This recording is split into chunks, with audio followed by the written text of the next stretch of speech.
Pensi davvero che Venezia e gli Stati Uniti non abbiano nulla in comune? Ti sbagli. Venezia ha ispirato gli Stati Uniti più di quanto tu possa immaginare. Ecco ben 8 connessioni sorprendenti tra la Serenissima e gli USA. 1. Durante la sua indipendenza, Venezia era governata da un collegio elettorale composto da un gruppo di nobili che votavano per scegliere il doge, il leader della città.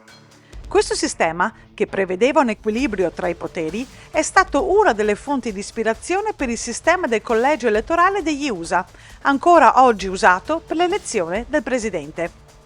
I padri fondatori degli Stati Uniti, come James Madison, Thomas Jefferson e Alexander Hamilton, ammiravano il sistema veneziano per la sua stabilità politica e il suo equilibrio tra le varie istituzioni.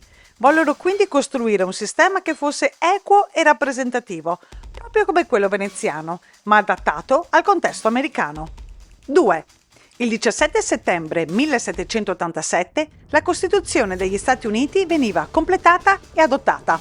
La Serenissima giocò un ruolo importante, dato che Thomas Jefferson e Benjamin Franklin si ispirarono alle leggi veneziane, in particolare alla separazione dei poteri e alla struttura del governo repubblicano.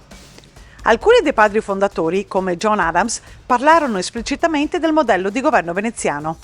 In A Defense of the Constitutions of the Government of the United States of America, Adams descrive la Costituzione veneziana come un esempio di stabilità e durata superiore a molte altre repubbliche antiche. 3. Nel 1784, a Parigi, Benjamin Franklin, in qualità di rappresentante del governo statunitense, propose un trattato commerciale tra la Repubblica di Venezia e i neonati Stati Uniti d'America, rendendo così la Serenissima la prima nazione al mondo a riconoscerne l'indipendenza, segnando un atto di solidarietà e supporto tra due paesi che stavano vivendo cambiamenti storici significativi. 4. Il legame tra Venezia e gli USA è ancora più visibile quando guardiamo all'architettura. Andrea Palladio, celebre architetto, ha influenzato profondamente lo stile di molti edifici negli Stati Uniti, tra cui la famosa Casa Bianca a Washington, che si ispirava ai suoi principi di simmetria, grandiosità e l'uso di colonne tipiche delle ville veneziane. Altri edifici simbolici americani, come il Virginia State Capitol e Monticello, progettati da Thomas Jefferson, sono anch'essi influenzati dal maestro, tanto da coniare il termine di architettura palladiana. Jefferson non visitò mai il Veneto di persona, ma possedeva diverse edizioni dei trattati di Palladio, che chiamava affettuosamente la sua Bibbia. Studiando questi testi, replicò non solo le forme, ma anche l'idea palladiana della villa come centro di una comunità agricola intellettuale. Nel 2000 addirittura il 111° congresso degli Stati Uniti ha ufficialmente dichiarato Andrea Palladio il padre dell'architettura americana. Buffo che Palladio non abbia mai visitato gli Stati Uniti, dal momento che morì più di 2 secoli prima della loro fondazione. 5. Venezia è anche un nome che ha trovato casa in vari angoli degli Stati Uniti. Sapevi che ci sono almeno 5 località chiamate Venice? Da Venice Beach, la famosa località costiera della California, che non solo si ispira ai canali, ma anche alle sabbie del Lido di Venezia, all'Illinois, passando il Nebraska, la Louisiana e la Florida. 6. La storia della compravendita dell'isola di Manhattan è stata avvolta da leggende e narrazioni popolari. Una delle versioni più conosciute afferma che nel 1626 l'esploratore olandese Peter Minuit acquistò Manhattan dai nativi americani per un valore di $24 in perle di Murano, che venivano utilizzate frequentemente nel commercio con i nativi. La rosetta, celebre per la sua bellezza e preziosità, era molto apprezzata nel commercio internazionale tra il XVI e il XVII secolo. 7. Il primo immigrato italiano a mettere piede negli Stati Uniti non veniva da Napoli o dalla Sicilia, ma da Venezia. Pietro Cesare Alberti nacque a Malamocco nei primi anni del XVII secolo, in un periodo in cui la Serenissima Repubblica stava vivendo una fase di lenta trasformazione politica ed economica. Figlio di una famiglia patrizia, crebbe in un contesto segnato dal commercio internazionale e da una lunga tradizione marinara, elementi che probabilmente influenzarono la sua decisione di lasciare l'Europa.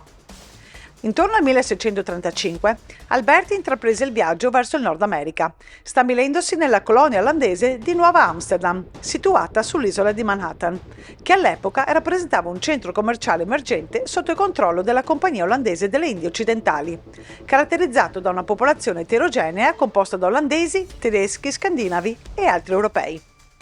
In questo contesto multiculturale, Alberti si inserì come il primo italiano documentato nel territorio, anche se è d'obbligo dire che all'epoca Venezia era uno stato indipendente.